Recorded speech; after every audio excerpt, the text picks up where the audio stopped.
Bueno, Juan Alberto, pues un placer tenerte aquí, agradecerte mucho que hayas querido venir a esta cosa un poco extraña que estoy haciendo yo de conectar la psicología con otros ámbitos, ¿no? Y bueno, pues, sabes, la verdad que voy a intentar no ponerme muy groupie, pero sí que decir que para mí hay mucha satisfacción. Hombre, lógicamente siempre invito a gente que me interesa y que sigo, ¿no? No voy a invitar a un tío que me parece que no tiene mucho que aportar. Pero es verdad bueno, que yo descubrí con 14 o 15 años y que Niños Mutantes siempre ha sido mi grupo favorito. Ole. Entonces, bueno, me hace bastante ilusión que tengamos esta conversación, ¿no? Pues yo encantado, en principio un placer, luego ya veremos cuando terminemos, porque entrevista de un psicólogo, eso es la primera experiencia, entrevistas ya en estos años ya van unas cuantas hechas, pero bueno, la verdad es que mucha intriga de ver de lo que vamos a hablar. Hombre, si encima has sido seguidor toda la vida, pues mucho más guay. Claro. Pues nada, no, hombre, realmente no es tanto una entrevista, sino es una conversación, ¿no? Es eso, es ver en qué convergen, Claro. ¿no? Puntos de vista desde lo que tú transmites y piensas, y bueno, y un poco desde lo que hacemos desde la psicoterapia, un poco también pues bueno, porque yo creo que al final hay una frase que a mí me gusta mucho de Perl que dice que lo profundo se expresa en lo cotidiano. Y yo creo que eso pasa mucho en la música, ¿no? Que en algo muy sencillo se está hablando de algo muy profundo, ¿no? En 3 minutos sintetizáis un puto dilema de la hostia, ¿no? Y este tipo de cosas y por eso siempre me gusta mucho bueno, pues el poder ver esto y yo siempre he tenido mis paranoias de qué decíais exactamente en las letras, así que espero que hoy que me Vamos a aclare. desmenuzar algo. Vale, Bueno. mira, precisamente en esto, por lo que te lo contaba, aparte de por decir abiertamente que soy muy fan, para mí es también un tema bueno, pues, ¿qué pasa? Porque, claro, en eso sois un poco un rara avis, ¿no? En el sentido de que sois un grupo que lleváis una trayectoria de muchísimos años, ¿no? Y bueno, y yo, en cierto modo, escuchando, supongo que muchas otras personas, he visto esa evolución, ¿no? Esa evolución tanto en el tipo de sonido como en los temas que vais tratando, ¿no?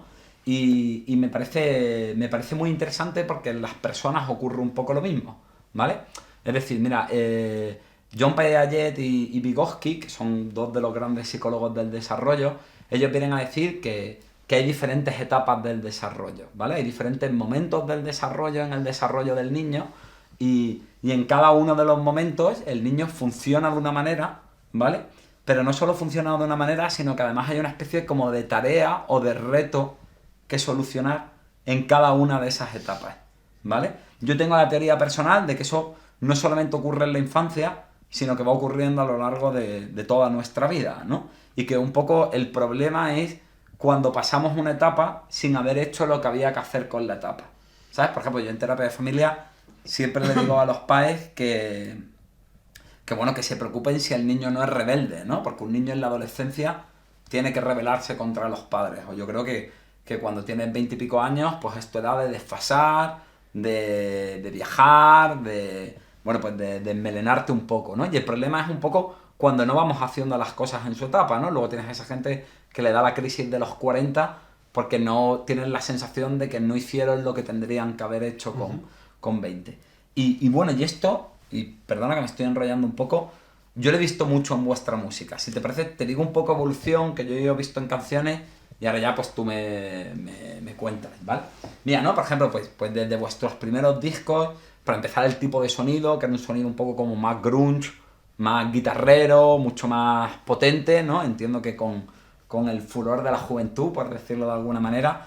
Y bueno, no sé, pues también en los temas, ¿no? Por ejemplo, en La Fuerza, que decíais lo de hay una fuerza que arrasa y quien la sabe usar domina la tierra, camina sobre el mar y vuela, avanza sin parar, no frena, golpea.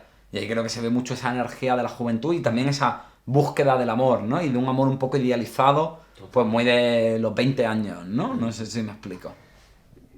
Esa canción es de Maro Parque Paseo, de nuestro primer disco. Y bueno, la verdad es que es un disco entero dedicado prácticamente al amor platónico. Ya Ah, visto con perspectiva, sabes que realmente no era amor platónico. Sabes que era una concentración de hormonas ah propias ya, ya, ya. propias de... A ver, ese disco sale en el 98, pues yo tenía 24 años, pues ya ves, estaba a tope. Claro, de hecho... Entonces, realmente... yo como letrista en ese momento tenía muchos modelos y a los que seguía con más pasión era precisamente a los que hablaban de la pasión, hablaban del amor desde esa perspectiva épica, un poco incluso del romanticismo. Y entonces la mitad del disco está hecha hablando de eso, y la fuerza habla ya del amor con mayúsculas desde mi perspectiva de 24 años. Pero que visto con distancia, ¿cómo era la película aquella? ¿Para qué lo llaman amor cuando quieren decir sexo? Ya, bueno, o sea, también sí que creo que hay esa parte de foro. Yo, por ejemplo, con los pacientes diferencio mucho entre la alegría y la felicidad.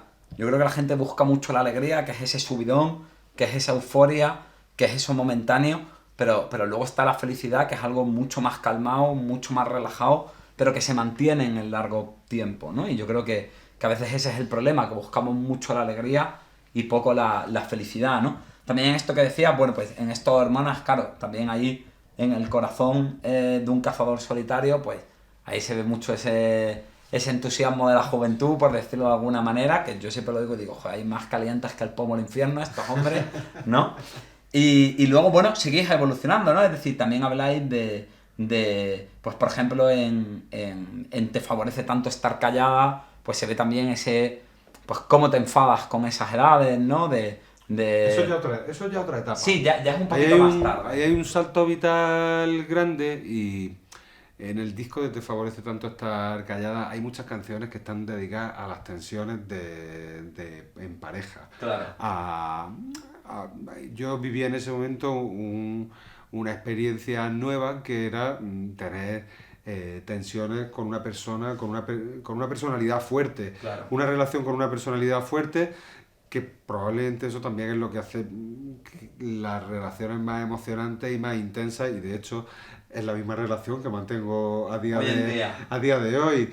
Pero claro, yo en ese momento, cuando nos tirábamos los trastos a la cabeza, pues claro, yo lo primero que pensaba era, ¿te favorece tanto estar callada? No en el sentido de las mujeres mejor calladas y en su casa, para nada, no tiene nada que ver por ahí. De lo que habla la canción es de la facilidad para decir palabras que hieren, claro, y que se te clavan como puñales. Pero en ese disco también había canciones como No sabes estar bien o No puedo más contigo, ¿no? Que al final No puedo más contigo es de las canciones nuestras que más le gustan a la gente, y viene a hablar de eso, de la experiencia de entrar en una relación intensa que tiene vaivenes, que tiene momentos en los que te dices cosas desagradables, pero que probablemente también son buenos, ¿no? Para la salud de una pareja. Estabas diciendo eso y me estaba acordando de Virginia Satir, que es una de las grandes psicólogas especialistas en terapia de familia, y ella tiene una frase que la gente tiende a interpretarla desde un lado naif, pero que en el fondo habla mucho de esto que tú dices. Ella dice que la comunicación es a la relación lo que la respiración es a la vida.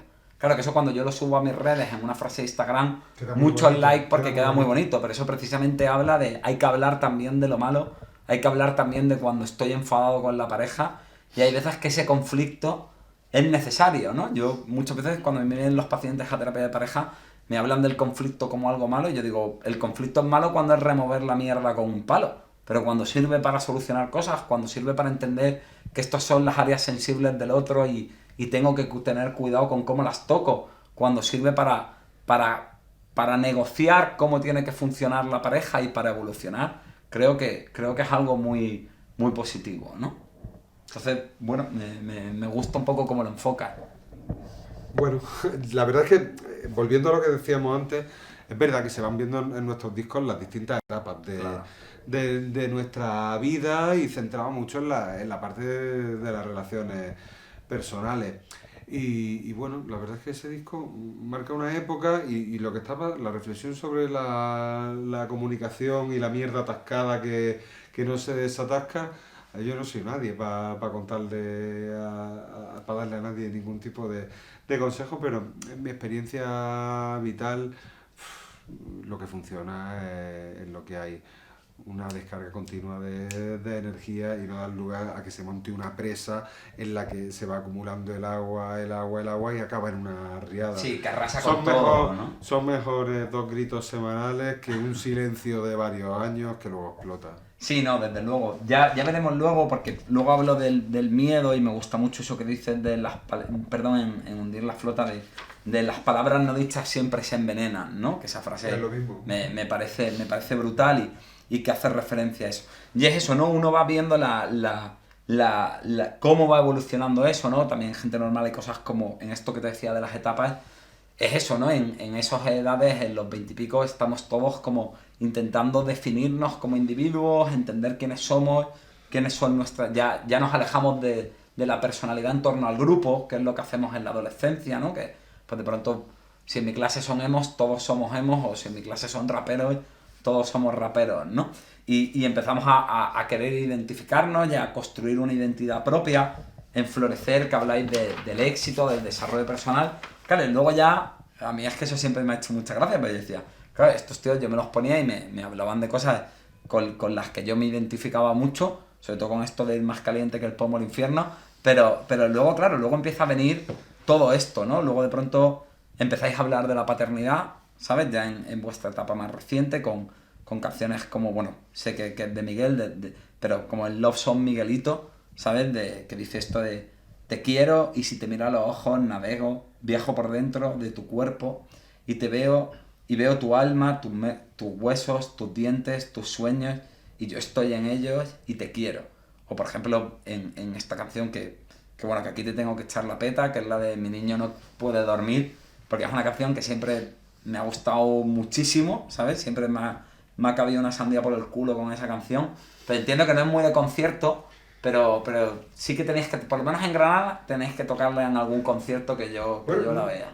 La verdad es que es una canción que me ha gustado mucho. Es una canción que, claro, en medio de un concierto Baja, es ¿no? más complicado. Claro. Antes que lo hablábamos, antes de empezar la entrevista, en un festival no es una canción. En un concierto en sala, nosotros solos, sí, quizás la vemos ya, no sintamos la necesidad de tocarla porque desgraciadamente nosotros ya no acunamos Los niños bebés. están crecidos, Nuestros ¿no? niños ya están en la preadolescencia o en la Claro, mira qué etapa adolescencia. tan maravillosa, Pues la adolescencia total, una etapa muy bonita que saldrá reflejada en próximas canciones. Tenéis que seguro. estar muy contentos. Quiero No. estrangular a mi hijo y otros grandes temas, ¿no? Nosotros hicimos todo.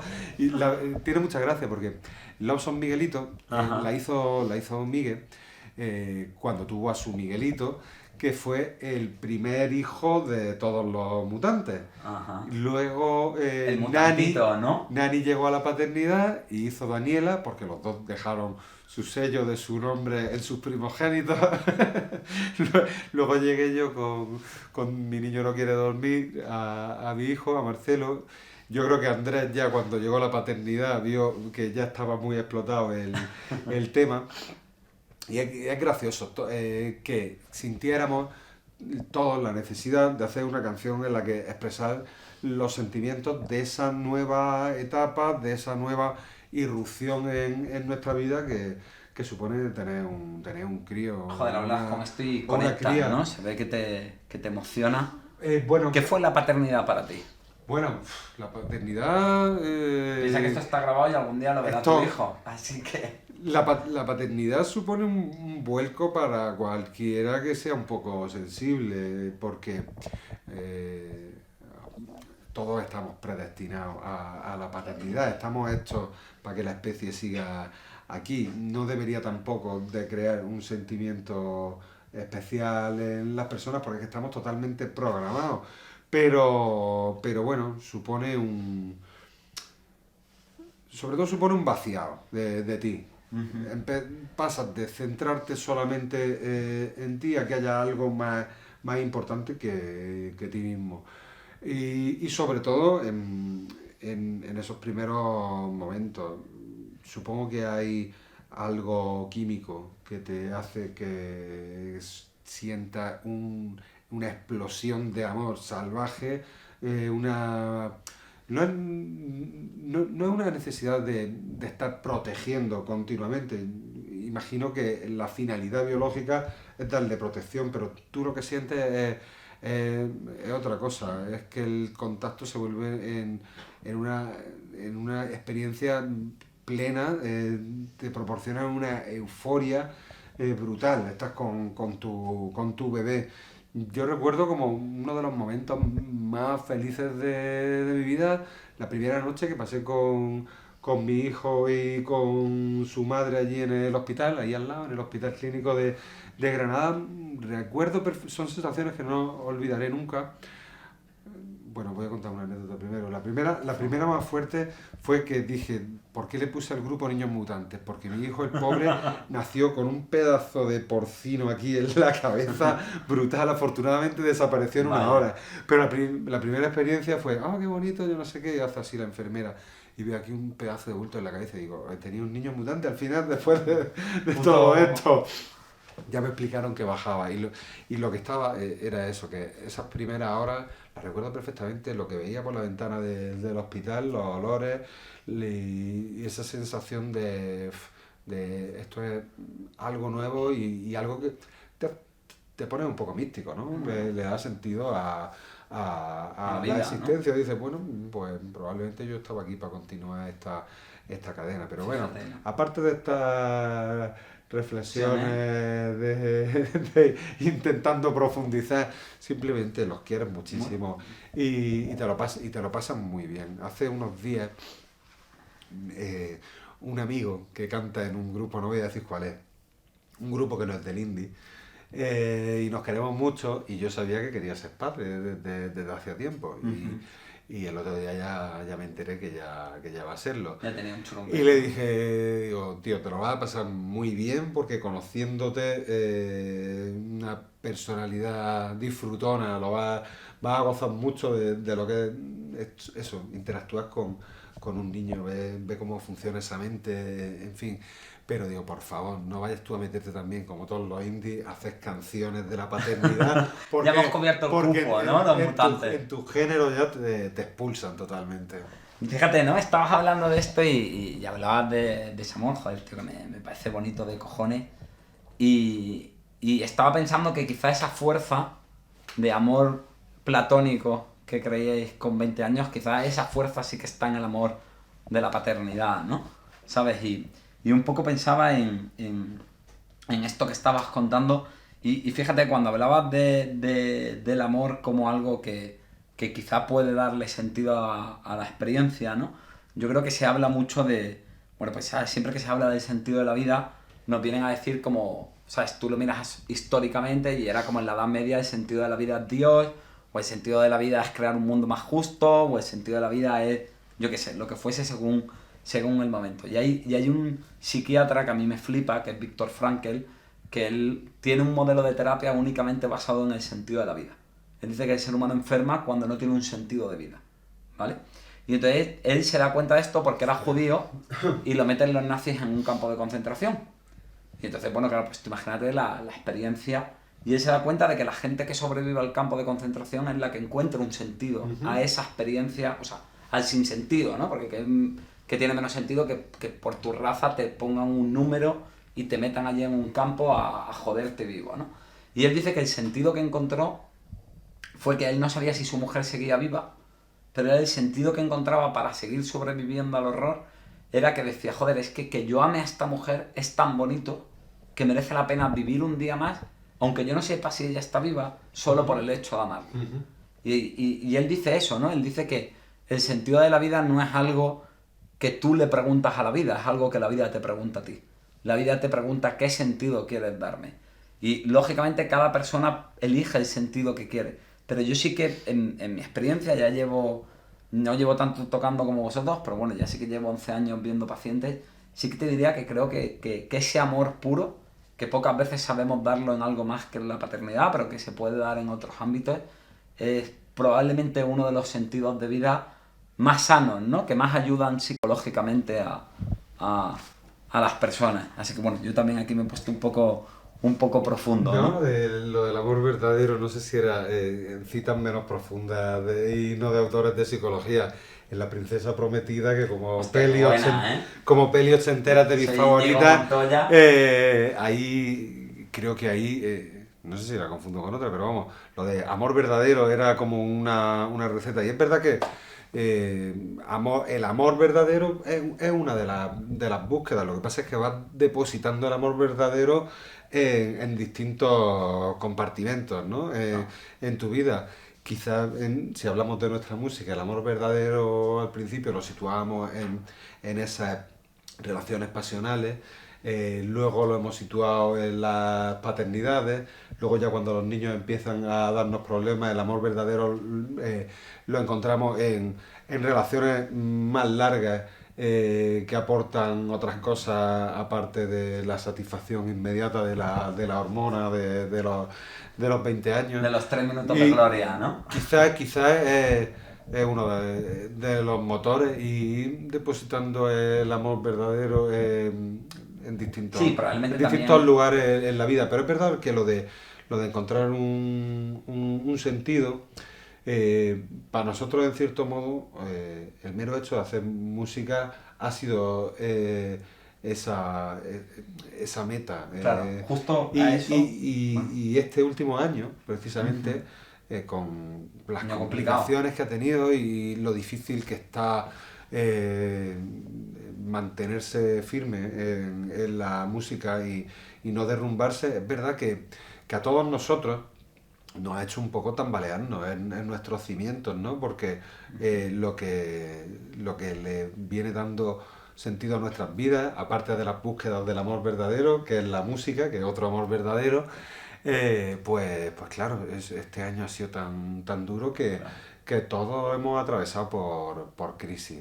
Claro. Fíjate, ¿no? En esto que hablabas, bueno, pues dos cosas, ¿no? Yo creo que uno también va cambiando la forma en la que ama, porque también uno va cambiando, ¿no? Entonces yo creo que, yo siempre digo que el amor no es un sustantivo, es un verbo. Y eso viene porque es algo que se ejecuta, que es algo que se construye en el día a día y que es algo que va cambiando, ¿no?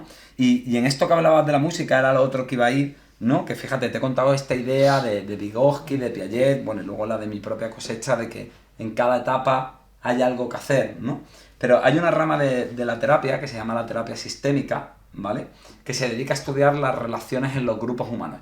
Una familia, una empresa, incluso una nación, ¿vale? Como, bueno, ve ese componente. Dice un poco, ellos dicen un poco que el individuo se define en torno a la pertenencia a algo superior, ¿vale? Hay una frase muy famosa que dice que el individuo, el todo es más que la suma de las partes. Es decir, lo que vienen a defender los psicólogos sistémicos, que por ejemplo en mi familia, ¿no? Que estaba mi madre, mi padre, mi hermano y yo, realmente habría 5 sujetos psicológicos. Mi madre, mi padre, mi hermano, yo y la familia del charco Lea, casi como una entidad psicológica propia, en la que cada uno de los miembros de la familia somos como las ruedas de un reloj, ¿sabes? Que están interconectadas, son independientes, pero si una se mueve, mueven todas, ¿no?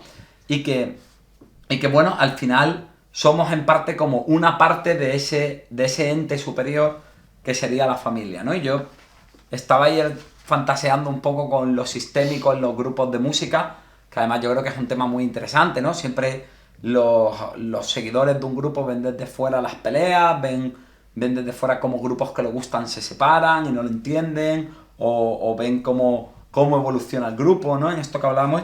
Y bueno, ya es un tema que a mí además me parece que le habéis echado muchos cojones, porque vosotros lo habéis tratado directamente en NM, ¿no? Ya no me acuerdo de qué disco era, Sí, pero... eran 10. Fue un disco que no es que estuviera dedicado temáticamente a nuestras tensiones Pero en esa internas, canción se pero ve muy explícito. no, pero lo que sí estuvo, nació con el abono de una bronca monumental entre nosotros, de un momento de ver al borde del abismo de la ruptura, por haber llegado a un punto de tensiones importantes y una explosión, yo te diría que casi violenta, ¿no? Claro.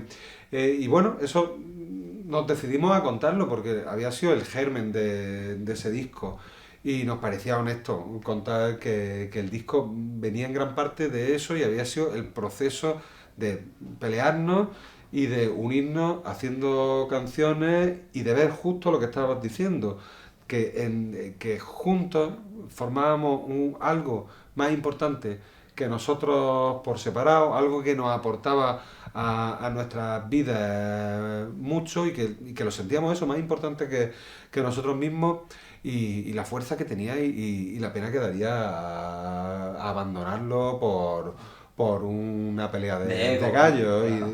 y de ego. Es verdad que es súper difícil de gestionar una relación tan larga. Nuestra relación es exactamente igual que una relación familiar. Es la gente a la que más quieres y a la que más odias Claro. a la vez. Es la gente con la que puedes llegar a momentos de comunión más potentes porque hemos pasado media vida juntos, hemos tenido juntos muchas de las experiencias más importantes de nuestra vida y claro, eso hace que tengamos una empatía y una... No necesitamos hablar para saber que estamos entendiendo la misma cosa todos Claro. a la vez. Pero a la vez, también, pues igual que te molesta el ruido que hace sorbiendo la sopa tu padre o cómo se sienta en la silla tu hijo, pues también entre nosotros tenemos resortes que saltan automáticamente y que te producen rechazo.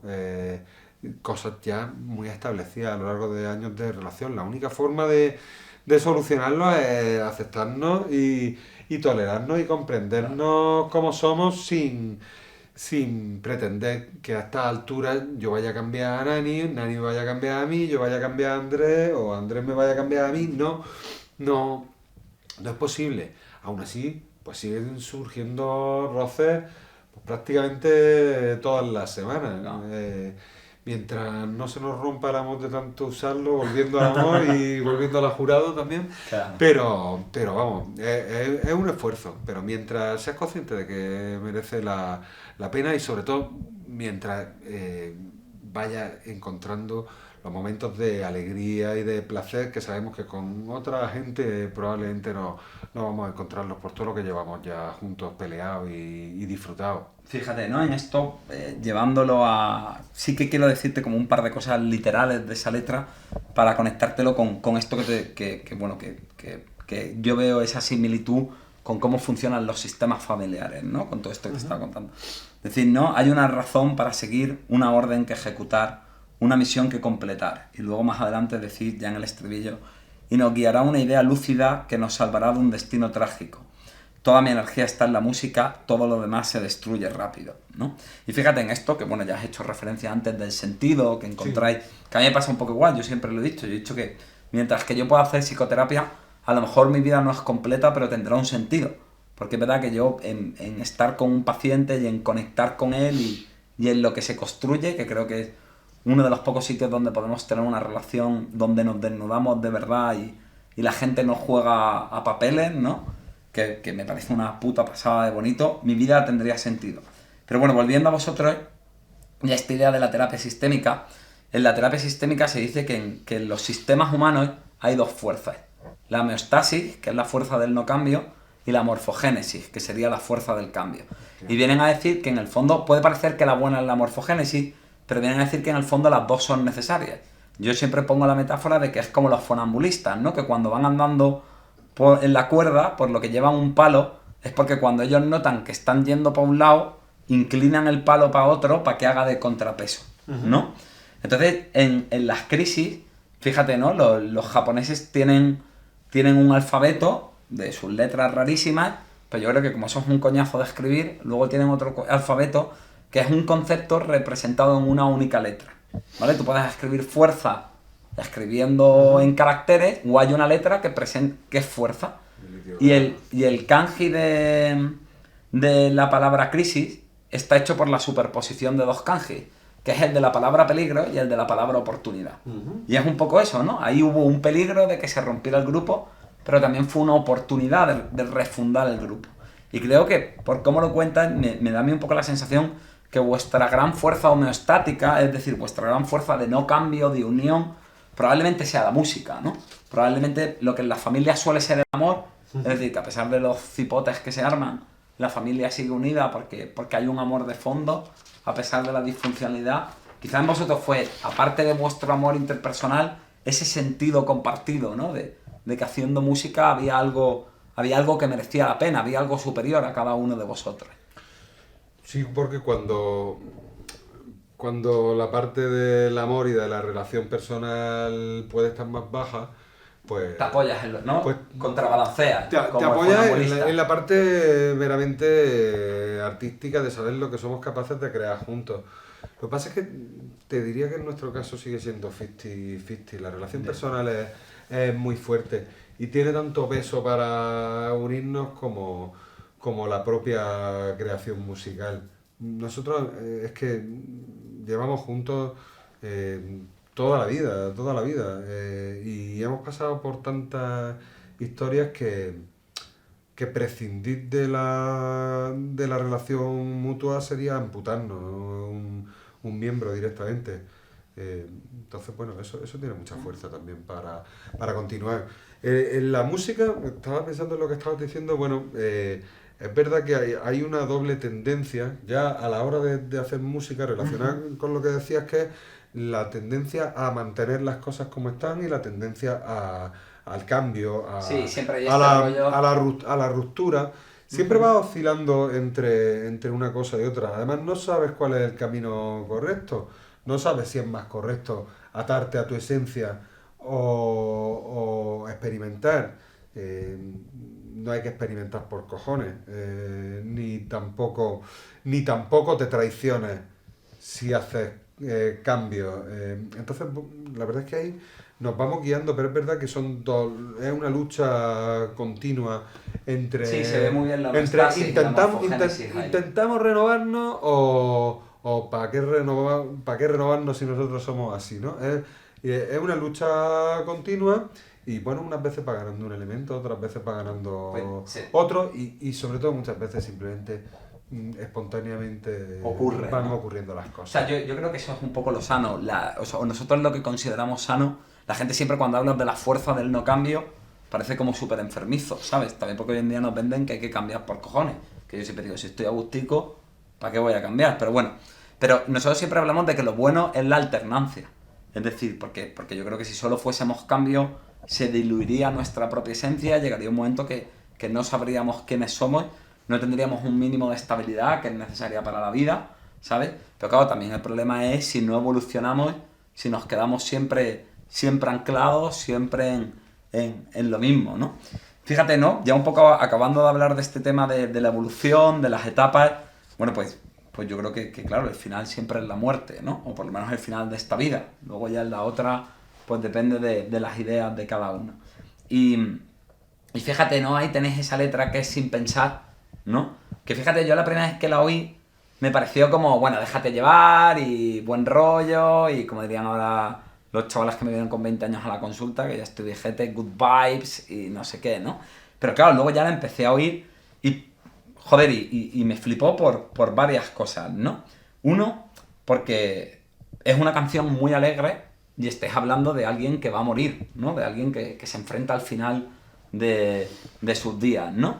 Fíjate que incluso hay una parte en la que me recuerda mucho pues, a muchas cosas de la filosofía hindú, donde la muerte se vive como algo positivo, del vitalismo en filósofos tipo Nietzsche, ¿no? Que plantea esto. Y luego hay cosas que me gustan de la letra, ¿no? Cuando dices lo de hazlo sin pensar y sin pensar, cómo se mueve el universo, cómo flota en el espacio, cómo vamos a toda velocidad, sin darnos cuenta, avanzando hacia un sitio que nadie conoce. Nosotros, fíjate, una de las máximas en el tipo de psicoterapia que yo hago, que son psicoterapias humanistas, nosotros hablamos mucho de estar en el aquí y el ahora, ¿no? Hay que vivir lo que toca en el momento que estás viviendo. Y las personas jugamos a huir al pasado o a temer el futuro, ¿no? Que va a haber después. Y me parece que ahí habláis mucho del aquí y el ahora.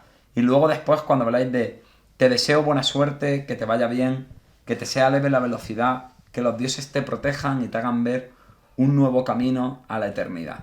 Y en ese mensaje positivo o que deja un buen sabor de boca de la muerte, joder, tío, a mí fue una canción que que me tocó mucho en lo personal, tronco, porque...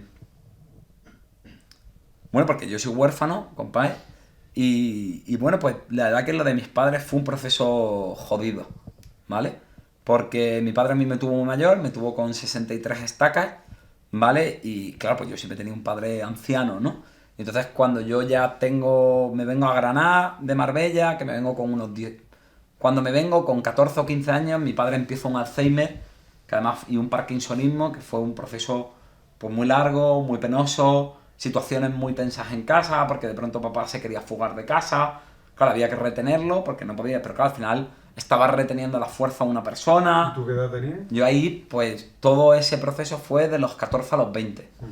O por ejemplo, yo recuerdo situaciones de salir de fiesta y que mi madre me llamase, papá se ha caído y se ha roto la tocha, y tener que con la cogorza volverme a casa en un taxi, levantar a mi padre, cuidarlo. Y luego, cuando mi padre se muere, que fueron unos años de mierda, tío, cuando mi padre se muere, a los 6 meses a mi madre le detectan un cáncer. Y un cáncer además irreversible, ya comida de metástasis. Y bueno, y fue además mi madre ya venía de una enfermedad anterior, muy jodida, que la tuvo cuando yo tenía 8 años. Vamos, que mis padres siempre habían estado enfermos. Y recuerdo que cuando mi madre se murió, hubo una dualidad en eso, ¿no? ¿Sabes? Y te lo digo ahora y me emociono, tío. Porque hubo una parte de... que también lo viví cuando murió mi padre. Porque hubo una parte de una pena muy profunda, una parte también de miedo, joder, por supuesto, porque me quedaba solo en el mundo y era un niñato de 22 años. Pero también, tío, una liberación, ¿sabes? Una liberación de dejar de verlos sufrir, porque cuando son enfermedades tan largas y además ellos peleaban, yo no lo sé, pero yo creo que ellos no tenían muchas ganas de vivir ya, pero lo hacían porque sus hijos no se quedasen huérfanos muy jóvenes, ¿sabes? Que quizá ahí volvemos a esa fuerza del amor por los niños que hablabas antes, pero recuerda la liberación, tío, de decir, ya está, tío, ya descansan en paz, ¿sabes? Bueno, yo sí soy creyente y yo ya dije, tío, ya están con Dios, ¿sabes? Y que Dios me perdone, tío, pero sentí una paz profunda y una sensación de liberación muy profunda cuando murieron mis padres. Y también siendo honesto, no solo por ellos, sino también por mí. Porque claro, yo era toda mi vida era muy condicionada a mis padres, ¿sabes? Yo ya estaba acabando la carrera de psicología y quería hacer un máster en Madrid, que era el mejor máster de España. Porque había ese tema de, hostia, ¿cómo me voy a ir yo a Madrid estando mis padres como están? O sea, yo siempre todo lo que elegía estaba muy condicionado por el papel que yo tenía que hacer en mi familia de cuidador, de tal. Y fue una sensación de, hostia, por fin puedo pensar en lo que a mí me apetece, por fin puedo ser un poco egoísta, ¿no? Por fin puedo un poco simplemente mirar por mí y no tener esa carga. Y esta última parte de vuestra canción me conectó mucho con ese momento, tío, y creo que también es bueno que veamos la parte buena de la muerte, ¿no? Creo que tenemos una sociedad que tiende a tapar todo lo que no es nihilista, a tapar todo lo que no es agradable, a tapar todo lo que no es perfecto como una putita foto de Instagram, y al final estamos tapando una parte de la realidad que nos va a llegar tarde o temprano y que quizás es bueno que estemos acostumbrados a tratar con ella, ¿no? Bueno, sin pensar en el fondo, es intentar dulcificar una herida desde la perspectiva de quien no es creyente. Porque a los que no somos creyentes, pues la hostia de perder a alguien cercano, en este caso tuvimos, fíjate otra vez, eh, eh, el grupo familiar mutante, porque en realidad no eran pérdidas de familia. La letra es mía, pero las pérdidas de las que tengo en la cabeza cuando estamos haciendo esa canción son un hermano de Nani, del batería, y el suegro de Migue, que a su vez es padre de Virginia y de Nuria, que son de mis mejores amigas, son la mujer y la cuñada de Migue. En fin, no es mi familia directa, es Sí, mi pero son familia tuyos. amplia, porque es mi familia mutante. Bueno, pues en los dos casos hablamos de muerte en circunstancias opuestas. Una es la muerte repentina de alguien en una edad que no es la edad de morir todavía, que se queda en un infarto fulminante, y otra es una enfermedad penosa, dolorosa, con toda su agonía, y la desolación en los dos casos, desde la perspectiva del no creyente, es muy difícil encontrar ahí consuelo. Entonces, bueno, pues esto es montarte un poco una ilusión de, de eternidad, de unión con el universo, que también, que bueno, puede ser ateo, pero pero sí creer en eso. En Sí, psicología se diferencia mucho entre la religión y la espiritualidad, sí, porque son dos cosas pues, diferentes. Y yo efectivamente. creo que el ser humano sí tiene un componente espiritual. Sí, Lo mismo que tenemos un componente sexual, o lo mismo que tenemos un pues, componente. sí es verdad, a ver, es intentar buscar esa espiritualidad, aunque hay veces y etapas en tu vida en que te cueste más trabajo conectar con esa faceta, que además es maravillosa, ¿no? Porque cuando tienes ese punto místico y espiritual, realmente te sientes muy bien, porque es la forma de sentirte un poco eterno y parte de algo y menos solo Sí. en el De que universo. todo es más que la suma de las partes, ¿no? Y Que decíamos y antes. esta canción habla un poco de eso, de déjate llevar, que en el fondo no eres más que parte del río de la vida. Yo hubo una época que estuve muy metido en tema yoga, que me hizo mucho bien, además, porque era un tema una etapa bastante convulsa en mi vida, y tuve una etapa bastante iluminada. De hecho, hay una canción por ahí que se llama Ayurveda Sí, claro. que habla de lo mismo, todo el tiempo que pasamos encerrados, somos parte de todo. En Ahora fin, vamos a ir a eso, ¿no? ese momento místico para mí siempre ha sido muy importante. Y mira, ahora lo digo con cierta pena, porque ahora mismo me noto un poco desconectado de esa parte que es muy bonita. Y en el fondo creo que una de las cosas que me hacen hacer música es buscarla. Porque hay una parte en la música cada vez más que es un coñazo. O sea, llevar unas redes sociales es un coñazo. Joder, ¿qué me vas a contar? No sé, hay muchas cosas logísticas de pensar cómo nos vamos a este concierto, qué cacharro hay que llevar, qué cacharro hay que sustituir, el ampli se ha roto, es un coñazo. Pero crear una canción nueva, hay un momento de cierta conexión divina que dice, hostia, ¿por qué coño ha venido esto de repente? O cuando yo lo paso muy bien cuando estoy cantando en el estudio.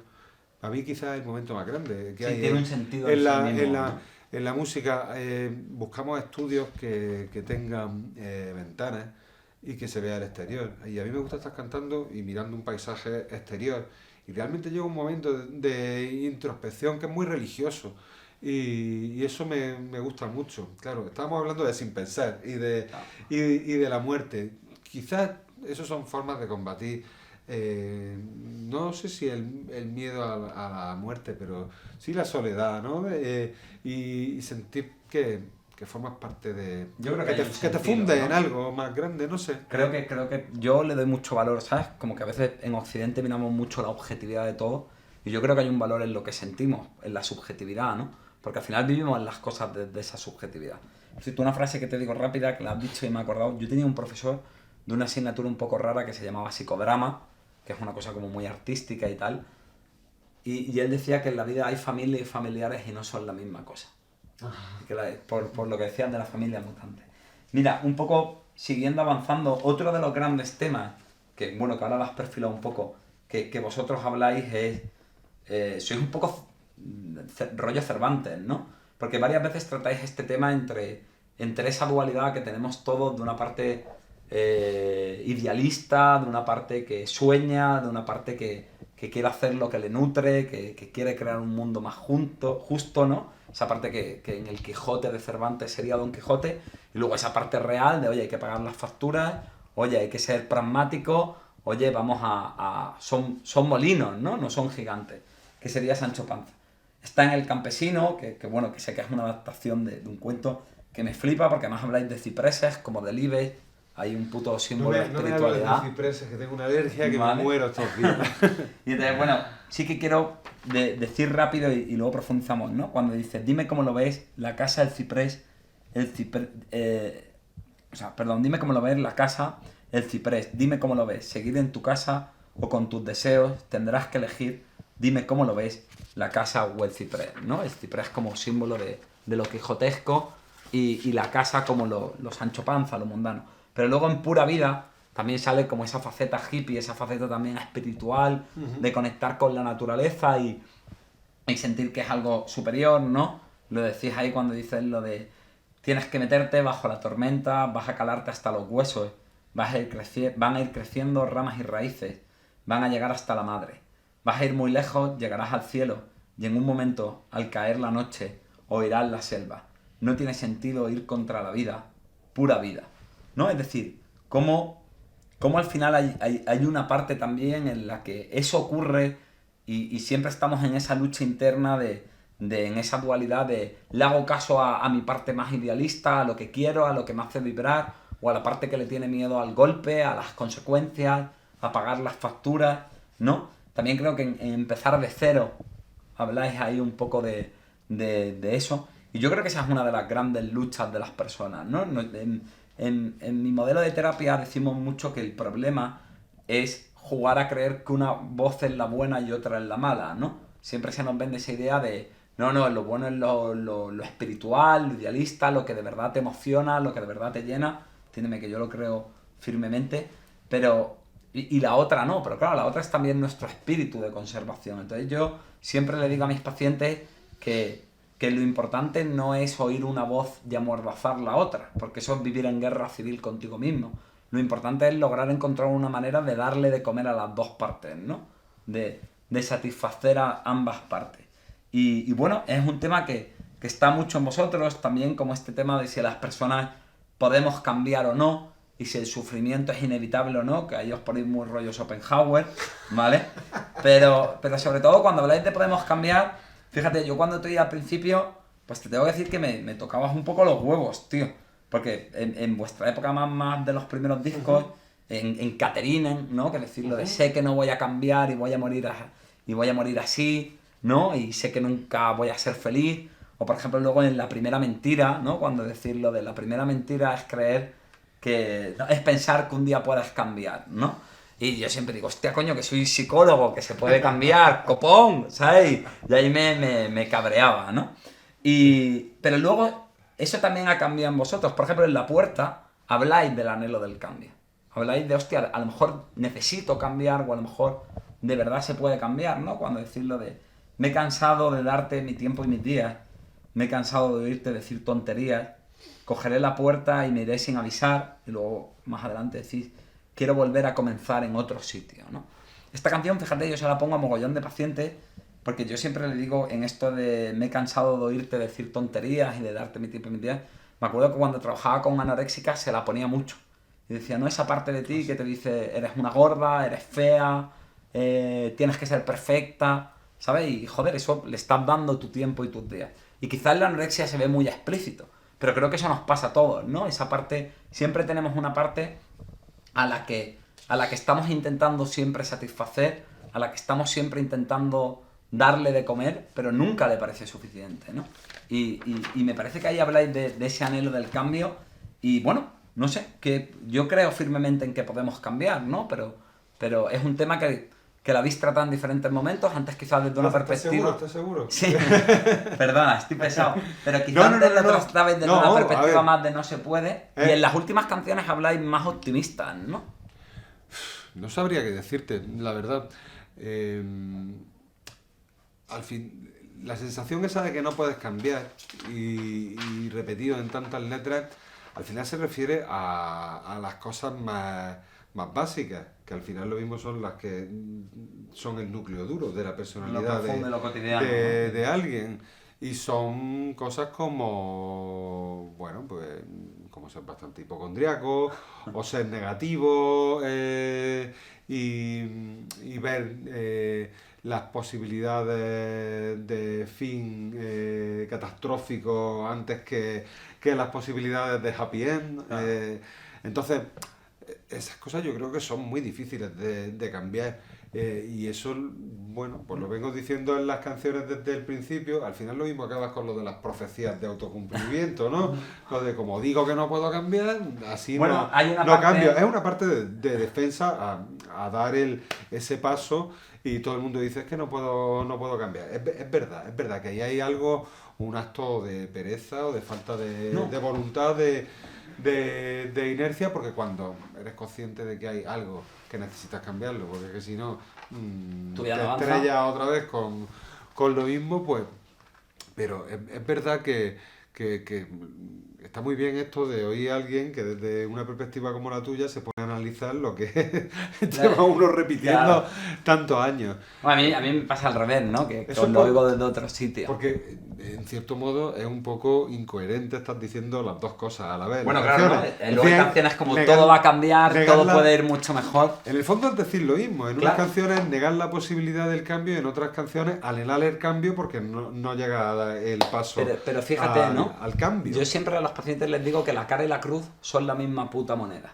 ¿Vale? Es decir, yo creo que ese es el problema, que lo vemos como que una parte es la buena y otra parte es la mala. Y hay que entender, también es verdad que las personas tenemos una naturaleza neurótica, es decir, tenemos ciertas cosas muy grabadas que siempre nos van a doler. Yo también hablo de reconciliarnos con nuestra parte enferma. O sea, hay una parte en la terapia en la que la sanas, en la que la reduces, en la que aprendes a manejarla, y luego hay otra parte en la que también pues te aceptas con eso, ¿no? Oye, bueno, pues mira, pues yo soy un poco hipocondríaco, o bueno, pues mira, pues yo soy un poco que me rayo mucho con las cosas, o yo soy... O para mí tiene más peso del que me gustaría la opinión de los demás y no voy a estar torturándome y diciéndome que soy un puto mierda por eso, ¿no? Voy a tratarme bien en esto. Yendo un poco rápido, yo creo que por lo que la gente no cambia de verdad es mucho por el miedo, ¿no? Que además tenéis esa canción, cito literalmente, el miedo paraliza, congela tu sonrisa y te hunde los pies en cemento, te roba el tiempo, lo encierra en una caja, lo guarda bajo llave y se lo traga. Tienes que aceptar que serás siempre un cobarde y no elegirás nada. Todo pasará sin que tú decidas nada de nada. Aquí de nuevo, bueno, pero es verdad, yo creo que hay una frase bueno, pues que a mí me encanta, de Fritz Perls, que es mi psicólogo favorito, que él dice que el ser humano renuncia a su capacidad natural de adaptación y de ser feliz por la fobia al dolor. Por el miedo, ¿no? Por el miedo a que nos rechacen, por el miedo a que intentemos algo y fracasemos, por el miedo a que esto no vaya bien. Y fíjate, ¿no? En esto que hablabais de todo pasará sin que tú no decidas nada, que de hecho es lo que pasa cuando renunciamos a llevar las riendas de nuestra vida, cuando nos abandonamos y nos traicionamos por el miedo al dolor. Yo siempre digo, en mi filosofía como terapeuta, yo digo algo así como que la felicidad es como ser leal con uno mismo. Es más una idea de lealtad a uno que de mira la parte buena de ti, ¿sabes? No, bueno, pues tienes una parte buena y otra que huele a puta mierda, sé leal a ti, pelea por lo tuyo, ¿no? Entonces, en esto que decís de nada, fíjate, ¿no? En la psicología al principio había una visión en la que todo lo que pasaba en el individuo no lo elegía, porque era fruto como de un conflicto en el inconsciente, de la infancia, todo este rollo de Freud, o luego en la psicología más científica era como, bueno, el ser humano es el resultado de su aprendizaje y de lo que ocurre alrededor, ¿no? La sociedad te va diciendo esto es bueno o esto es malo y tú funcionas en base a eso. Y las psicoterapias humanistas, que son las que yo practico, fueron las primeras en decir, no, eso ocurre, pero el ser humano elige. El ser humano se posiciona. Tú puedes tener una historia de aprendizaje y puedes decir, pues no estoy de acuerdo con esto. O tú puedes tener una experiencia en la infancia y decidir, oye, pues yo no lo voy a hacer, ¿no? A mí me emociona cuando en consulta el otro día me venía un padre y me decía, quiero que me ayudes a manejar mi rabia porque yo no quiero que mi hijo viva las escenas de violencia que yo viví en mi casa, ¿no? Y pensaba que su hijo viviera lo que él vivió y ahí él encontraba una fuerza y una motivación para venir a terapia, a mirar su mierda, para enfrentarse a cambiar. Y creo que el otro gran problema para el cambio, ¿no? Estoy aquí un poco intentando responderos a este dilema que os hacéis, es la alienación, ¿vale? Es la alienación, es decir, es el cómo la sociedad nos dice que tenemos que ser de una manera, ¿no? Que tú lo ves, pues bueno, en Menú del Día o en Robot, cuando hablan lo de... Me flipa esta estrofa de Dos Robots, de trabajé sin descansar de sol a sol, obedecí y no sentí ningún dolor. Solo fui una sombra sin corazón, no soy un robot. Hay una frase de Pascal que dice que la sociedad es el invento que crea el hombre para no mirar su propio dolor, ¿no? Es decir, la sociedad siempre nos está imponiendo un criterio de qué es lo bueno, de qué es lo malo, de cómo tenemos que funcionar las personas, de qué está bien, de qué está mal, de qué es moralmente correcto, de qué si no te dejarán de querer. Bueno, y hoy en día cada vez más todo, encima con las redes sociales y todo esto, ya te dicen qué sitios son de moda y a los que tienes que ir, ya te dicen cuál es la ropita que tienes que llevar. Yo creo que cada vez nos marcan más en un mundo supuestamente más libre y con tanta tecnología, creo que cada vez hay una marca más pautada y estamos más alienados todos, también por la sociedad de consumo y eso, ¿no? Y yo creo que sobre todo eso viene del miedo que tenemos las personas al rechazo, del miedo a, como no cumpla tus parámetros, hostia, lo mismo no me vas a querer, ¿no? Lo mismo me vas a dejar fuera. El miedo al rechazo, a ver, desde la perspectiva del artista probablemente es uno de los motores. Claro. Pero, no sé, en ese sentido nosotros creo que tenemos confianza. Lo mismo da también la sensación de grupo. El miedo al rechazo, el miedo a no sentirte querido puede manifestarse de muchas formas. Nosotros, yo creo que padecemos más el miedo a la indiferencia que al rechazo. Bueno, el peor desprecio es no hacer aprecio, ¿no? Realmente, hoy en día, con las redes sociales y tal, el rechazo directo es bastante complicado encontrarlo. Es verdad que a veces que lo encuentras es bastante impactante, pero hoy en día creo que estamos más en un mundo de miedo, más que al rechazo, miedo a la indiferencia. Porque el valor más grande es la notoriedad y llamar Los likes, ¿no? y llamar la atención.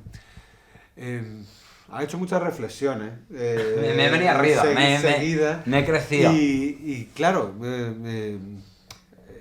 se pasan muchas cosas por la cabeza, porque has conectado el miedo en general con el miedo al rechazo, que quizás es lo que entendéis que es un motor muy, para mí muy potente. Pero fondo, en la canción del miedo, realmente ahí no está hablando del miedo al rechazo. No, sí habla del miedo en general. Ahí es una canción condicionada por unas circunstancias concretas y cualquiera sabe que el miedo no el miedo al rechazo. El miedo al rechazo es algo más sutil, más íntimo, puede ser muy doloroso, puede ir haciendo herida y condicionar tu forma de ser, pero el miedo a un peligro concreto, sí, que atenaza, es lo que decía la canción, te paraliza. Esa sensación es, yo creo que la sensación más asquerosa que existe. La sensación de que el miedo a un daño importante físico o emocional, pero no un mero rechazo. Bueno, el rechazo puede ser muy bestia, dependiendo de la forma en la que se produzca. Pero, en fin, sea lo que lo produce, cuando va incluso más allá de las propias comeduras de tarro, porque hay miedo a cosas inexistentes. Está claro que hay fantasías nuestras de males que no tienen por qué materializarse, pero cuando hay algo real que te produce pánico, esa es la sensación. Sí, es muy explícito. Es la sensación más horrorosa que hay y es la auténtica prisión, ¿no? Es la falta de libertad total. Claro, eso viene cuando no elegimos, ¿no? Que es esto que yo te decía de la importancia del ser humano de elegir.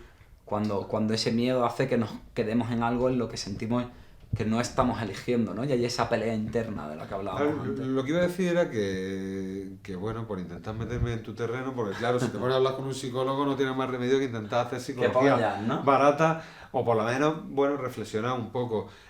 Estaba comparando y dándole valor a ese miedo a algo real, pero al final te puede producir el mismo efecto el miedo a algo irreal, sí, o mucho más pequeño, y paralizarte del mismo modo. Entonces, claro, vemos justificado el miedo a que se caiga tu casa después de 3 réplicas de terremotos de 7, por poner la actualidad granadina aquí. Pero claro, no ves miedo al que simplemente no quiere salir de una casa en la que hay un maltrato. Bueno, no, ahí me he ido a algo. Sí, no. Me he ido a algo muy bestia. Pero bueno, o a irte de un trabajo, ¿no? En el que no está a gusto, que yo creo que es algo que pasa por la cabeza de mucha gente. Sí. Bueno, en fin, hay... vosotros sabréis cuál es la medicina que tenemos que aplicar. Pues mira, con fíjate, los ¿no? miedos. Yo un poco, para mí hay... La nuestra es hacer canciones e intentar sacar demonios fuera de esa forma. Claro, bueno, yo siempre digo que es mirarlos y ver tu propia miseria, ¿no? Y porque ahí es donde te entiendes, ahí yo siempre digo que se habla mucho del pensamiento positivo, de mirar lo bueno, y yo digo, claro, es que si no miras el problema porque duele, no lo entiendes, y si no lo entiendes no lo puedes cambiar. Y es verdad, claro, nuestra tendencia natural es, ostras, pues no lo miro, ¿sabes lo que te quiero decir? O no hablo de él, incluso no lo miro conmigo mismo por no sentirlo y no se lo muestro a los demás porque me rechacen, porque me llamen débil, porque me llamen mala persona, porque me llamen perverso. Y en esto que decías tú de cómo lo solucionamos, yo te voy a citar dos cosas. Una vuestra, de hundir la flota, y otra de Pearl, o sea, voy a citar a mi psicólogo favorito y a mi grupo favorito, ¿vale? Entonces, Pearl, también te digo, me quedo con Pearl, es mucho Pearl, me quedo con la de Pearl, pero me flipa también la vuestra, ¿vale? Lo digo porque no estemos aquí todo el rato comiéndonos las pollas. Mira, Pearl tiene una cosa bueno, que él viene a decir que eso es lo que explica qué es el amor con otros y con uno mismo, ¿no? Y él entiende que ese amor es lo que nos permite enfrentar, lo que la gente llama fuerzas de flaqueza, es lo que nos permite enfrentar cualquier cosa. Y dice así, dice, yo soy yo, tú eres tú, yo no estoy en este mundo para cubrir tus expectativas, ni tú estás en este mundo para cubrir las mías. Falto de amor a mí mismo cuando por agradarte me traiciono, y te falto de amor a ti, cuando en vez de aceptarte tal y como eres, te pido que seas como yo deseo. Si nuestros caminos coinciden, será maravilloso, y si no, nada podrá hacerse, porque tú eres tú, y yo soy yo. Creo que esa frase recoge casi todo lo que hemos hablado, ¿no? La aceptación, el quiéreme como soy, Muy bien el... refilado, ¿eh? Sí, me he puesto, ¿no? Que se vea que somos la tierra Lorca, coño. Y creo que habla mucho de eso, ¿no? De cómo ahí, en esa sinceridad, en esa lealtad con uno mismo, que para mí es amor, ¿sabes? Lo que pasa es que a veces el amor se expresa combatiendo, encontramos el coraje para enfrentar las cosas y yendo a vosotros me sale hundir la flota, ¿no? O me sale como una especie casi de invitación a la gente que nos vea de vamos a por la meta, vamos a apostarlo todo, a rompernos la cabeza, a tirarnos al lodo. No hay viento para la vela, las palabras no dichas siempre se envenenan, con un nudo en la garganta. Y creo que eso, ¿no? Que el miedo al dolor no nos impida ser fieles a nosotros mismos. Muy bien, pues después de eso no se puede decir Sí, más nada. lo último que te voy a decir, que es como mi equivalente de broncano de cuánta pasta tienes o cuánto has follado, yo intento ponerme pijotero y profundo, es, Juan Alberto, ¿qué diría tu epitafio? Hostia. No he pensado qué diría mi epitafio. Nunca he pensado que diga nada. Sí he pensado muchas veces dónde quiero que acaben mis cenizas. Y ya he cambiado un par De localizaciones. Pero, ¿qué crees que diría? Eres un hijo puta, vaya pregunta. Esa es la de comillas de... Claro, todo aquí, oye, me encantas, todo aquí de buen rollo y al final Pues traca mira, atrás, te voy a ¿sabes? decir una cosa. Sería muy frívolo si ahora mismo dijera lo primero que se me ocurre. Siento decepcionarte. Vale, me pero parece puedo, bien. no puedo darte una respuesta. Porque un epitafio que intentar resumir una vida y el sentido que tuvo una vida. No lo sé. Fíjate, ¿no? A mí cuando me hicieron esa pregunta, que es una pregunta técnica que se utiliza en psicoterapia, lo que me salió fue aquí yace un hombre que quería gustar. Y tío, me dio tanta pena, te lo juro, me dio tanta pena, pero me di cuenta de que es verdad que eso era una de las cosas que era uno de los motores de mi vida. Y se me rompió el puto corazón, tío, y creo que ahí fue cuando yo empecé a poder cambiarlo. ¿Sabes? Así que bueno, he dicho el mío porque no se quedase en blanco, pero... Pues fíjate, a mí se me ha venido una cosa a la cabeza y no es el problema es que no es lo que pondría, sino lo que me gustaría que pusiera. ¿Y qué te gustaría Lo que que me pusiera? gustaría que pusiera se rió mucho. No está mal, ¿eh? Porque, y quiero decir con eso, creo que envidio mucho a... Yo me río mucho y aunque nuestras canciones intenten ser pretendidamente trascendentes y vayamos buscando recovecos por ahí más o menos internos, al final a mí lo que más me gusta es decir tonterías. Oh. Y soy feliz si digo un chiste y la gente se ríe. Y me parece que igual que hablábamos antes del amor como uno de los motores de la vida, creo que la risa es lo más de lo maravilloso puto que mejor. hay. Está el orgasmo, el momento místico, el amor Verdadero y paterno. El amor verdadero, sí, de la fusión de las almas. Pero risa. la risa, los momentos de risa son maravillosos. Es verdad que sería una existencia también un poco tonta si nos dedicáramos solamente a reírnos, pero esas personas que llegan con la sonrisa directamente y que llegan a un grupo humano y consiguen que de repente todo el mundo esté alegre, no descojonado de risa, pero simplemente de buen rollo. La verdad es que me hubiera gustado ser una persona de esas que transmite alegría y no lo soy. Me gusta bastante más el se rió mucho que lo que yo te dije que me di cuenta en ese momento. Espero, o por lo menos estoy intentando firmemente que mi epitafio no sea ese. Bueno, Juan Alberto. Yo también podría tener tu epitafio, el que tanto daño te hizo. Pues bueno, decirte que muchas gracias, tío, que ha sido un placer, me lo he pasado como un puto enano. Y bueno, espero que toda esta mierda del COVID se pase y nos veamos en los conciertos, ¿no? Uno que grita ahí mucho, ese soy yo. Eso hace falta, porque si no vas a tener muchísimos músicos en terapia. Pues muchas gracias, tío. A ti. Un placer.